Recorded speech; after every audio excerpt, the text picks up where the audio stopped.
Loki season 2 episode 4 break down தான் இந்த வீடியோவில் நாம் பார்க்க போகிறோம். உண்மையிலேயே எபிசோட் வெறித்தனமாக இருந்துச்சுங்க. தரமான ஒரு எபிசோடு கண்டிப்பாக. ஃபோர்த் எபிசோட வழக்கமாக ட்விஸ்ட் அடிப்பாங்கன்னு சொன்னாங்களே, இந்த ஃபோர்த்து மட்டும் இல்லை, ஃபோர்த்து, ஃபிஃப்த்து, சிக்ஸ்த்து நீங்கள் எல்லாத்துலேயும் பார்த்தீங்கன்னா ட்விஸ்ட்டு அப்படியே போய்கிட்டே இருந்துச்சுங்க. உண்மையிலேயே சூப்பராக இருந்துச்சுன்னு சொல்லலாம். இந்த எபிசோட் பிரேக் டவுன் இப்போ ஆரம்பிச்சிடலாமா? அண்ட் எபிசோட் ஸ்டார்டிங்லேயே பார்த்தீங்கன்னா நம்ம ரெனோரன்ஸ் ஸ்லேயரை ஆக்சுவலி சில்வி வந்துட்டு அந்த இதுக்குள்ளே தள்ளி விட்டுருப்பா, செட்டடலுக்குள்ளே. இப்போ வந்திருக்கிற இடம் பார்த்தீங்கன்னா நம்ம கேங்கோட செட்டடல் தான். அங்கே ஆக்சுவலி நீங்கள் ஸ்டார்டிங் சீன்லேயே பாருங்களேன், அந்த டைம்லைன்ஸ் எல்லாமே அந்த செக்டர் டைம்லைன் எல்லாமே செதறி கிடக்கு. ஏகப்பட்ட பிரான்ச் டைம்லைன் உருவாகிட்டு இருக்கு. இதே சீன் தான் ஆக்சுவலி பார்த்தீங்கன்னா இந்த ஃபர்ஸ்ட் சீசனில் 6வது எபிசோடில் காட்டியிருந்திருப்பாங்க. அதே மாதிரியான ஒரு சீன் தான். ஆனால் அங்கே அந்த டைம்லைன் நல்ல நேர்கோட்டில் போயிட்டு இருக்கோம். இங்கே இது எல்லாமே கலைஞ்சு ஒரு மாதிரி குண்டக்க மாட்டாக்க இருக்குன்றதை நமக்கு காட்டியிருக்காங்க. அந்த சிட்டடில் இருக்கிற இடம் கூட பாருங்களேன், பயங்கரமாக நொறுங்கி போய் கிடக்கு. முன்ன கம்பேர் பண்ணுறதோட ரொம்ப நொறுங்கி இருக்கு. ஆக்சுவலி மிஸ் மினிட்ஸ் பார்த்தீங்கன்னா உனக்கு நான் அதை காட்டக்கூடாது, ஆனால் ஒரு வீடியோ காட்டுறேன் அப்படின்னு சொல்லி பார்த்தீங்கன்னா மிஸ் மினிட்ஸ் ஆக்சுவலி ஒரு பழைய வீடியோ டேப்பை இந்த பக்கம் நம்ம ரெடமா கிட்ட போட்டு காட்டிட்டு இருப்பாங்க. ஆக்சுவலி அதில் இருக்கிறது பார்த்தீங்கன்னா வேற இல்லைங்க, நம்ம கேங் தான். கேங்குக்கு பார்த்தீங்கன்னா ஆக்சுவலி அந்த ஈஹூரிமென்ஸ் கேங்கு. ஸோ ஈஹூரிமென்ஸ் கேங்குக்கு ஆக்சுவலி நம்ம ரெனோரன்ஸ் லேயர் ஆல்ரெடி தெரிஞ்சிருக்கு. ரெனோரன்ஸ் லேயர் இந்த இடத்துக்கு வந்திருக்கா. ஸோ அங்கே தான் பார்த்தீங்கன்னா ஆக்சுவலி வந்துட்டு இவர் ஒரு ஆர்மி கிரியேட் பண்ணியிருக்காரு. அந்த ஆர்மிக்கு ஜென்ரலாக இருந்துட்டு இருந்திருக்காரு ரெனோரன்ஸ் லேயர். அதுதான் அந்த இடத்துல காட்டியிருந்திருக்காங்க. ஸோ அதுக்கப்புறம் பார்த்தீங்கன்னா அவர் அந்த இடத்துல இருந்து அமுச்சு விட்ருவாங்க. இதே ரெக்கார்டிங் தான் எக்ஸாக்ட்லி பார்த்தீங்கன்னா ஃபர்ஸ்ட் எபிசோடில் ப்ளே ஆகிட்டுருந்துச்சு. அந்த ஃபர்ஸ்ட் எபிசோடில் ப்ளே ஆன அதே ரெக்கார்டு அதுதான் பார்த்தீங்கன்னா இந்த இடத்துலையுமே ஓட்ட விட்டுட்டு இருந்திருக்காங்க. அண்ட் அந்த இடத்துல பார்த்தீங்கன்னா ஆக்சுவலி வந்துட்டு நம்ம கேங் என்ன சொல்லுவாருன்னா, ப்ரோட்டோகால் 42 ஆக்டிவேட் பண்ணு அப்படி மாதிரி மென்ஷன் பண்ணியிருந்திருப்பாரு. ஸோ ப்ரோட்டோகால் 42ன்றது அப்சல்யூட்லி பார்த்தீங்கன்னா இந்த டிவி மெம்பர்ஸ் எல்லாரோட மோலையில் இருக்கிற அந்த ஒரு மெமரி வைப் பண்ணுறதா தான் இருக்கும். அதையும் பர்டிகுலராக 42 வச்சாங்கன்னு எனக்கு தெரியல. ஒருவேளை இந்த எபிசோட் 4வது எபிசோடு 2வது சீசனு திருப்பி போட்டால் 42, ஒருவேளை அதான் இருக்குமோ? அப்படி பார்த்தா சீசன் 2 எபிசோட் 4 24 படம். நான் இது வேறு எங்கேயோ போயிட்டுருக்கேன். 42 பர்டிகுலராக அதுக்கு ஏதோ ஒன்று வச்சுருந்துருக்காங்க. இது அவங்களுக்கு நல்லாவே தெரிஞ்சு போச்சு. இவன் இந்த இடத்துல உட்காந்துட்டு நாம எங்கள் எல்லாத்தையும் வேலை வாங்கிட்டு வந்திருக்கான். நாங்கள் அவ்வளோ வேலை செய்யும்போது இவன் சும்மா உட்காந்துட்டு வந்திருக்கான். நீ டிவியை நாம தான் கண்ட்ரோல் பண்ணோம் அப்படின்னு சொல்லி பார்த்தீங்கன்னா மிஸ் மினிட்ஸ் அந்த இடத்துல கிட்டத்தட்ட ரெனோவாவை மண்டை கலவர மாதிரி தான் காட்டியிருந்திருக்காங்க. எதை வேணால் நம்பலாங்க. இந்த இவன் மட்டும் இந்த மிஸ் மினிட்ஸ் வந்து நம்பக்கூடாது. இந்த விஷப்பூச்சியை முதல்ல விஷம் வச்சு கொள்ளணும். அதுக்கடுத்து பார்த்தீங்கன்னா டேரெக்டாக இப்போ விக்டர் டைம்லி டிவிக்கு வராரு. டிவிக்கு வந்தோடனே சுற்றி இருக்கிற எல்லாத்தையுமே ரொம்ப ஆச்சரியமாக பார்க்குறது. இதான் இந்த இடம் அப்படின்ற மாதிரி பயங்கர ஆச்சரியமாக பார்த்துக்கிட்டு இருக்காப்புல. ஸோ அவர் ஒவ்வொன்றா பார்த்துட்டு போயிட்டு இருக்காரு. அந்த இடத்துல பார்த்தீங்கன்னா நம்ம சில்வி, லோக்கி, மோபியஸ் எல்லாருமே வந்துடுறாங்க. ஹண்டர் B-15 வந்துடுறாங்க. அவங்கெல்லாம் வந்து இவனை பார்த்துட்டு நீங்கள் எல்லாருமே உங்களுக்கு என்ன வேணுமோ அதை மட்டும் தான் கேட்குறீங்க, உங்கள் வேலையை மட்டும் தான் பார்க்குறீங்க, ஏன் பெர்மிஷன் வேணுமான்னு யாருமே கேட்கலையே, எனக்கு என்ன வேணும்னு யாரும் கேட்கலையே, என்னை பற்றி யாராச்சும் யோசிச்சிங்களா அப்படின்னு சொல்லி லைட்டாக அவங்க கோப்படுறாரு. உங்களை மன்னிச்சிருங்க, ஆனால் இப்போ உங்களுக்கு உதவி தேவை அப்படின்ற மாதிரி. ஸோ அங்கே இதை பார்த்தீங்கன்னா விக்டர் டைம்லேயே கூட்டிகிட்டு போகிறாங்க. அங்கே டேரெக்டாக பார்த்தீங்கன்னா இப்போ விக்டர் டைம்லேயே நான் ஓரோபோரஸ் கிட்ட கூட்டு வராங்க. ஓரோபோரஸ் ஆக்சுவலி பார்த்தீங்கன்னா நீங்கள் தான் விக்டர் டைம்லியா சார், நீங்கள் எழுதின புக்கில் இருந்து பார்த்து தான் சார் நான் இந்த டிவியை மேனுவலியே எழுதினேன் அப்படின்னு அவரும், விக்டர் டைம்லி நீங்கள் எழுதின அந்த புக்கை வச்சு தானே நான் இதெல்லாம் கிரியேட் பண்ணேன் அப்படின்னு மாற்றி பார்த்தீங்கன்னா கிரியேட் பண்ணிக்கிறாங்க. ஸோ கிட்டத்தட்ட அந்த இடத்துல ஒரு வார்த்தையை மென்ஷன் பண்ணியிருப்பாங்க. பாம்பு தன்னோட வாலியை கடிக்கிற மாதிரியான ஒரு விஷயம் அப்படின்னு மாதிரி மென்ஷன் பண்ணியிருப்பாரு. பாசிபிளி பார்த்தீங்கன்னா இது பூட் ஸ்ட்ராப் பேரடாக்ஸ் அப்படின்னு சொல்லாங்க. அது சொன்னால் அது சயின்டிஃபிக் மாடலில் ரொம்ப டீட்டெயிலாக போயிட்டுருக்கோம். நம்ம அதெல்லாம் இங்கே பேசுவோன்னா நம்ம கொஞ்சம் நார்மலாகவே பேசுவோம். பார்த்தீங்கன்னா ஆக்சுவலி அதை வந்துட்டு இவங்க 2 பேருமே அந்த புக்கை மாற்றி எழுதிருக்காங்க. ஸோ ஃபர்ஸ்ட் இவர் எழுதுனா அவர் எழுதுனா இவரும் மாற்றி சொல்லிக்கிறாங்க. ஸோ ஃபர்ஸ்ட் இந்த புக்கை யார் எழுதுனாங்கன்னு தெரியல, ஆனால் யாரோ எழுதி அது மாற்றி இவங்க 2 பேர் கையிலுமே கிடச்சிருக்கு. அந்த இடத்துலாம் பார்த்தீங்கன்னா அந்த டைம் லூமுக்கான அந்த ஒரு மாடலே அவங்க ரெடி பண்ணி கிரியேட் பண்ணியிருந்திருக்காங்க. ஸோ அங்கே பார்த்தீங்கன்னா ஆக்சுவலி வந்துட்டு வெளியே ஒரு த்ராட்புட் மல்டிப்ளேயரை கிரியேட் பண்ணியிருக்காங்க. அதை யூஸ் பண்ணி பார்த்தீங்கன்னா வெளியே இருக்கிற அந்த டைம் லூமில் இதை கொண்டு போய் வச்சா அதன் மூலமாக அந்த ரிங்ஸாக எக்ஸ்பேண்ட் ஆகும். அதன் மூலமாக ஏகப்பட்ட பிரான்ச் டைம்லைன்ஸ் உள்ள போய் அது கொஞ்சம் கரெக்டாக வேலை செய்யும். ஸோ நிறைய பிரான்ச் டைம்லைன்ஸ் எடுத்து இப்போ அது சரி பண்ணுறதுக்கு வாய்ப்பு இருக்குது அப்படின்னு மென்ஷன் பண்ணுவார். வாய்ப்பு இருக்குன்னு சொல்லுவார். ஐ மீன் இது தியரிட்டிக்கலாக தான் இருக்குது, ப்ராக்டிக்கலாக இது இன்னும் கரெக்டாக வரல அப்படின்னு மென்ஷன் பண்ணியிருப்பாரு. அப்போ தான் விக்டர் டைம்லி அது என்னோட மிஷின்லேயுமே இந்த ஒரு ப்ராப்ளம் வந்துச்சு, அதுக்காக நான் ஒன்று டிவைஸ் ரெடி பண்ணியிருக்கேன் அப்படின்னு சொல்லி போன எபிசோடில் வித்தியாசமாக ஒரு டிவைஸ் வச்சிருந்திருப்பார்ல கையில், அதே டிவைஸை இங்கே எடுத்து காட்டுறாரு. ஸோ அது கொஞ்சம் டிஃப்ரெண்ட்டாக தான் இருக்குது. அது என்ன வேலை பண்ணணும்னு அதை நம்ம கிட்ட பற்றி டீட்டெயிலாக காட்டவும் இல்லை, டீட்டெயிலாக பெருசாக சொல்லவும் இல்லை. பட் சும்மா ஏதோ காட்டியிருக்காங்க. பார்க்குறதுக்கு ஏதோ பழைய இந்த கிரசன் அடுப்பு விளக்க மாதிரி இருக்குது. அண்ட் இந்த பக்கம் பார்த்தீங்கன்னா நம்ம மோபியஸ் வந்துட்டு சரி அவங்க வேலையை பார்க்கட்டும், நான் போய் கேக் சாப்பிடலாம் அப்படின்னு சொல்லி அவ்வளோ சொல்லும் போது சில்வி பார்த்தீங்கன்னா காண்டாயிடுறா. எப்போ பார்த்தாலும் சாப்பாடு எப்போ பார்த்தாலும் திங்கிறது தான் அலைவியா, அந்த பக்கம் உனக்கு ஒரு வாங்கலுக்கு இருக்கடா அந்த பேச்ச டைமில் இல்லை, அதை பற்றி நீ யோசிச்சதே இல்லையா அப்படின்னு சொல்லி நல்லா வாங்குன்னு வாங்கிட்டு போயிடுறா. மோபியஸ் லைட்டாக கொஞ்சம் வருத்தப்படுற மாதிரி தான் தெரியுது.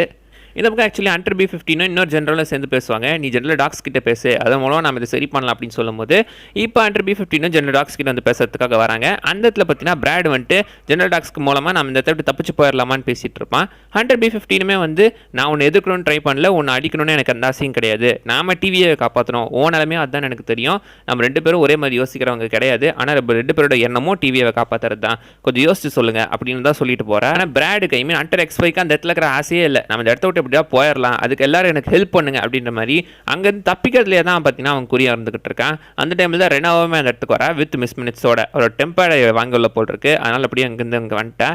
ஸோ இவங்க மூலமாக பார்த்தீங்கன்னா என்ன சொல்கிறான்னா, டிவிக்குள்ளேயே கிட்டத்தட்ட ஒரு சிவில் வார் மாதிரி ஏற்படுத்தி நான் இந்த டிவியை கண்ட்ரோலில் எடுத்துடுறேன், உங்களுக்கும் சேக்ரெட் டைம் லைனில் ஒரு வாழ்க்கையை நான் அமைச்சு கொடுக்குறேன், எனக்கு நீங்கள் உதவி பண்ணுங்க அப்படின்னு கிட்டத்தட்ட பார்கெயின் பண்ணுற மாதிரி தான் வந்துகிட்டு இருக்கா.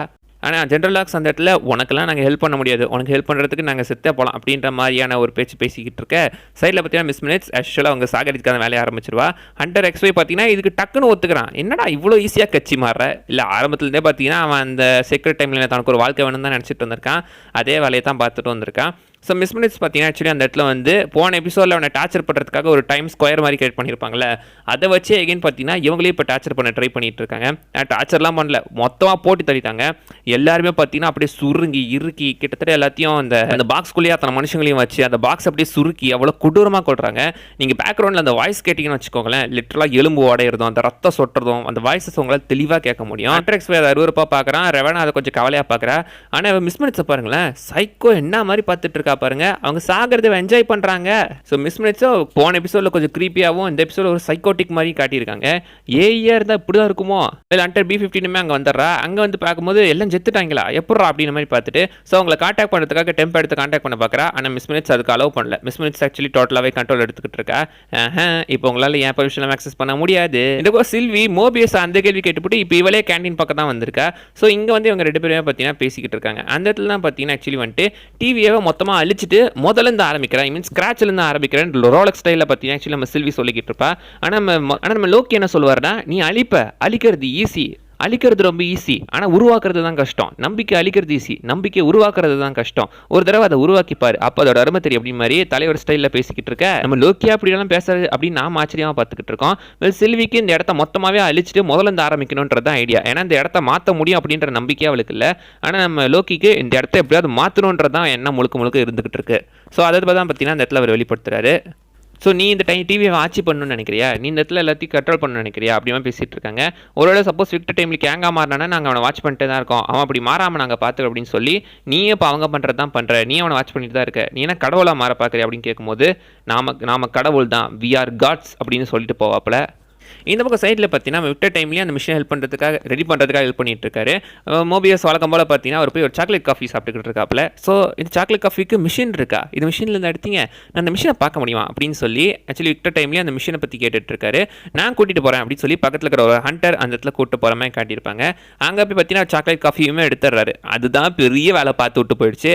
அங்கே தான் ஹண்டர் எக்ஸ்வை வந்து அந்த அவரையுமே அங்கேருந்து ஹண்டரையுமே ப்ரூவ் பண்ணி விட்டுட்டு நம்ம விக்டர் டைம்லேயுமே பார்த்தீங்கன்னா தூக்கிட்டு போயிடுறான். இந்த சீன் அப்படியே எனக்கு லியோ படத்தை தாங்க ஞாபகப்படுத்துச்சு. ஏன் சொல்கிறேன்னா, இந்த லோக்கி சீசன் 1 ரிலீஸ் ஆன டைமில் தான் லியோ படம் ரிலீஸ் ஆச்சு.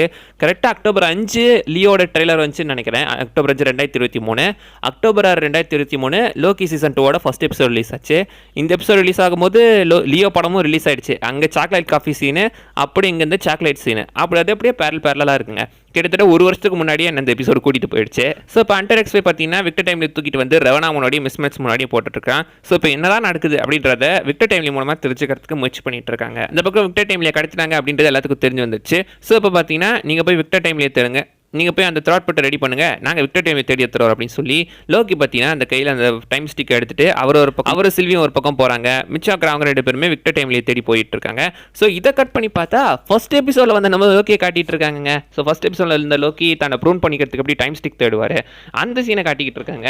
அப்பயே புரிஞ்சு போச்சு இந்த லோக்கி தான் அந்த லோக்கியை ப்ரூவ் பண்ண போகிறாரு அப்படின்ற மாதிரி. ஸோ அந்த இடத்துல பார்த்தீங்கன்னா அவரை வந்துட்டு டைமை வேஸ்ட் பண்ண வைக்கணும் அப்படின்றதுக்காக மிஸ் மினிட்ஸ் இல்லை பவர் லிஃப்ட்டை கட் பண்ணுறா, பவர் ஃப்ளக்சுவேட் பண்ணுறா, அதே மாதிரி படிக்கட்டில் ஏறி வைக்கிறதுக்காக டைம் வேஸ்ட் பண்ணிட்டு இருக்கா. படிக்கட்டில் ஏறி வந்த நம்ம இந்த 4th episode Loki first episode லோக்கியை பார்க்குறாரு. ஃபோன் ரிங்குமே அடிக்கிறது கேட்டு தான் வராரு. ஸோ இதை நாம தான் பண்ணும் போட்டு இருக்கு, நாம தான் ப்ரூவ் பண்ணி விட்டுக்கணும் அப்படின்னு சொல்லி டக்குன்னு பார்த்தீங்கன்னா அவர் லோக்கி தன்னை ப்ரூவ் பண்ணிக்கிறாரு. அந்த இடத்துல தான் பார்த்தீங்கன்னா ஃபிஃப்த்துக்குள்ள இருந்த அந்த சில்வியை இதுக்கப்புறம் தான் அவர் பார்த்துட்டு திரும்ப போயிருந்திருப்பாரு. ஸோ அந்த டைமிங்கே கொஞ்சம் வித்தியாசமாக தான் இருக்குது. மாநாடு படம் மாதிரி டைம் லோப்பு கூட விளையாடிக்கிட்டு இருக்காங்க. ஆக்சுவலி லோக்கியுமே சில்வி கிட்ட நான் இப்போ என்ன சொன்னாலும் உனக்கு புரியாது, இதெல்லாம் அப்புறமா எக்ஸ்பிளைன் பண்ணிக்கலாம், வா போய் அடுத்த வேலையை பார்க்கலாம் அப்படின்னு சொல்லி பக்கத்தில் இருக்கிற அந்த ஃபோன் எடுத்து பேசுகிறாங்க. அங்கே இருக்கிறது ஆக்சுவலி நம்ம ஓரபோரஸ் தான். ஓரபோரஸ் வந்துட்டு என்னையா பண்ணிக்கிட்டு இருக்கீங்க, டைம் ஆகிட்டு இருக்குன்னு சொல்லும்போது மிஸ் மினிட்ஸ் எங்களை லேட் பண்ண வைக்கிறா அப்படின்னு சொல்லும்போது அப்படியா மிஸ்மினிட்ஸை நம்ம கட்டுப்படுத்தலாம். ஆக்சுவலி இந்த இடத்த வந்து நம்ம ரீபூட் பண்ணிட்டோம் அப்படின்னா சிஸ்டம் ரீபூட் ஆச்சுன்னா மிஸ்மினிட்ஸ்லாம் திரும்ப முதல்ல வர ஆரம்பிச்சிருவா. ஆனால் பிரச்சனை என்னன்னா இங்கே இருக்கிற அந்த மேஜிக் டெம்பர்ஸ் எல்லாமே வேலை செய்யாமல் போயிடும். அதனால டிவிஏக்குள்ளே மேஜிக்கை தடை பண்ண முடியாது, மேஜிக் யாரை வேணா யூஸ் பண்ணலாம் அப்படின்னு சொல்லும்போது தக்காளி அப்போ அதை முதல்ல பண்ணி தொலடா அப்படின்னு சொல்லி 2 பேரும் சேர்ந்து கத்துறாங்க. ஸோ அதனால் பார்த்தீங்கன்னா இப்போ 2 பேராலையுமே டிவிக்குள்ளே மேஜிக் யூஸ் பண்ண முடியுது. ஸோ இப்போ டிவிக்குள்ளே மேஜிக் யூஸ் பண்ண முடியும்னா இன்ஃபினிட்டி ஸ்டோன்ஸுமே அதோட பவர் யூஸ் பண்ண முடியுமா? இன்ஃபினிட்டி ஸ்டோன்ஸ் அதோட பவர் யூஸ் பண்ண முடியுமான்னு தெரியலிங்களே. பாசிபிளி அதுக்கு வாய்ப்பு இருக்கோ? இதை பற்றி பெருசாக இங்கே மென்ஷன் பண்ணல. ஆனால் சிஸ்டம் ரீபூட் பண்ணதுக்கப்புறம் அந்த பக்கம் மினிட்ஸ் பார்த்தீங்கன்னா கிளிச் ஆகி வந்து 0s and 1s மாதிரி zeros and ones பைனரிஸ் வச்சு கிரியேட் பண்ணியிருக்க மாதிரி காட்டுவாங்க. லாஸ்ட்டாக அவள் போகிறதுக்கு முன்னாடி உன்னால் அவரை மாதிரி ஆக முடியாது அப்படின்னு சொல்லி க்ரீப்பியாக ஒரு வார்த்தையை பேசிட்டு டக்குன்னு பார்த்தீங்கன்னா இவ்வளோ நேரமாக ஏஐ டிஜிட்டல் கிளாக் மாதிரி இருந்தவ டக்குன்னு பழைய அனலாக் கிளாக் மாதிரி மாறிடுவா. திரும்ப முதல்லேருந்து பேசிகிட்டு இருப்பா. அந்த இடத்துல பார்த்தீங்கன்னா ஹண்டர் எக்ஸ்பையுமே வெளியே வந்துடுவான். வெளியே வந்தால் லோக்கி வந்துட்டு ரீமேட்ச் போட்டுக்கலாமாடா அப்படின்னு கேட்கும்போது சில்வி வந்து அவன் மைண்டை கண்ட்ரோல் பண்ணி ஹண்டர் எக்ஸ்பையும் உள்ள வந்து ரெவானாவை ப்ரூவ் பண்ணி விட்டுருவாங்க. இப்போ ப்ரூவ் பண்ணதுக்கப்புறம் கண்டிப்பாக பார்த்தீங்கன்னா இப்போ வாய்டுக்குள்ளே தான் போயிட்டு இருப்பா. ஸோ டெம்பர்ட் எடுத்தாங்களா இல்லையான்னு தெரியலையே. ஸோ திரும்ப பார்த்தீங்கன்னா இப்போ ரெவானா இங்கேருந்து பார்த்தீங்கன்னா கண்டிப்பாக டேரெக்டாக வாய்டுக்கு தான் போயிட்டு இருக்கா. ஸோ இப்போ லோக்கி சில்விலாம் சேர்ந்து விக்டர் டைம்லேயே காப்பாற்றி அங்கே டேரெக்டாக கூட்டு போகிறாங்க. ஸோ அந்த இடத்துல பார்த்தீங்கன்னா இவரோட டெம்பரலாக ஸ்கேம் பண்ணணும்னு சொல்லிட்டு இந்த மிஷினுக்குள்ளே தலையை விடுங்கன்னு சொல்கிறாங்க. உங்களை நம்பி மட்டையை விட்றாண்டா பார்த்துக்கோங்கடா அப்படின்னு சொல்லி அவர் மட்டையை விட்டு ஒரு வழியாக ஸ்கேனும் பண்ணிடுறாங்க. ஓப்பன் பண்ணி பார்த்தா வெளியே பார்த்தீங்கன்னா அந்த டெம்பரலாம் பயங்கரமாக எகிரிட்டு இருக்கு. பேஞ்ச் டைம்லேருந்து எல்லாமே பயங்கரமாக வெடிச்சுக்கிட்டு இருக்கு. அந்த ரேடியேஷனுமே அதிகமாக இருக்குது அப்படின்னு மென்ஷன் பண்ணியிருந்திருப்பாங்க. ஸோ இப்போ இந்த தாட் மல்டிபிளேயரை அங்கே போய் யாராச்சும் மிஷினில் வைக்கணும் அப்படின்னு சொல்லும்போது லோக்கி நான் போகிறேன்றாரு. அதை தடுத்து விக்டர் டைம்லி இல்லை நான் போகிறேன், இதுக்காகவே நான் பறந்துருக்கேன், இந்த வேலையை நான் தான் பார்க்கணும் அப்படின்னு சொல்லி அவர் அந்த மிஷின் எடுத்து வெளியே போகிறாரு. டக்குன்னு பார்த்தீங்கன்னா காற்றுலேயே கீத்தா கிழிஞ்சிடுறாருங்க. லைக் இந்த வாண்டா எப்படி நம்ம அந்த மிஸ்டர் ஃபென்டாஸ்டிக்கை கிழிச்சு எடுப்பா அந்த மாதிரி இவருமே இந்த இடத்துல கிழிச்சு வச்சிடறாங்க. காற்றுலேயே நூலாக போய் கரைஞ்சிடுறாருங்க. கிட்டத்தட்ட தேனோஸ் பிளட் போட்டால் எப்படி எல்லாம் அப்படியே தூளாக கரைவாங்களோ இங்கெல்லாம் நூலாக கரைச்சிக்கிட்டு இருக்காங்க. மொத்தமாக கரைச்சிடுறாரு. உள்ள இருக்கிற அத்தனை பேருமே இதை பார்த்து மிரண்டுடுறாங்க. என்னடா ஆச்சு அவருக்கு, எப்படா இது நடந்துச்சு அப்படின்னு சொல்லி உள்ள இருக்கிற எல்லாமே ஒரு எப்படி சொல்றது பயங்கரமாக மிரண்டு போய் நின்றுகிட்டு இருக்காங்க. அவ்வளோதானா எல்லாம் முடிஞ்சா, இது இப்போ என்னதான் நம்ம பண்றது அப்படின்னு சொல்லி எல்லாம் யோசிச்சுட்டு இருக்கும்போது வெளியே இருக்கிற அந்த டெம்போரல் மிஷின் பார்த்தீங்கன்னா அப்படியே அந்த பிரான்ச் டைம்ல எல்லாம் சேர்ந்து வெடிக்க ஆரம்பிக்குது. ஒரே வெடிப்பு, அப்படி வெடிக்கிற மாதிரி தான் நம்ம காட்டியிருந்திருக்காங்க. அதோட பார்த்தீங்கன்னா எல்லாமே ஒயிட் ஆகி இந்த எபிசோடுமே முடிஞ்சிருது. வேறு பார்த்தீங்கன்னா ரொம்ப ஒரு இன்ட்ரெஸ்டிங்கான எபிசோட். 4வது எபிசோடுக்கு உண்டான மானத்தை இது எப்படி இதன் மூலமாக காப்பாற்றிட்டாங்க. அடுத்த 5, 6 இதை விட பயங்கரமாக வேற லெவலில் இருக்கும். அவ்வளோதான் கைஸ், இந்த வீடியோ நான் சொல்லுறது நிறைய விஷயம் மிஸ் பண்ண நீங்கள் எல்லாம் கமெண்ட் பண்ணி பார்க்கலாம். அடுத்த வீடியோவில் பார்க்குற வரைக்கும் பை பாய்.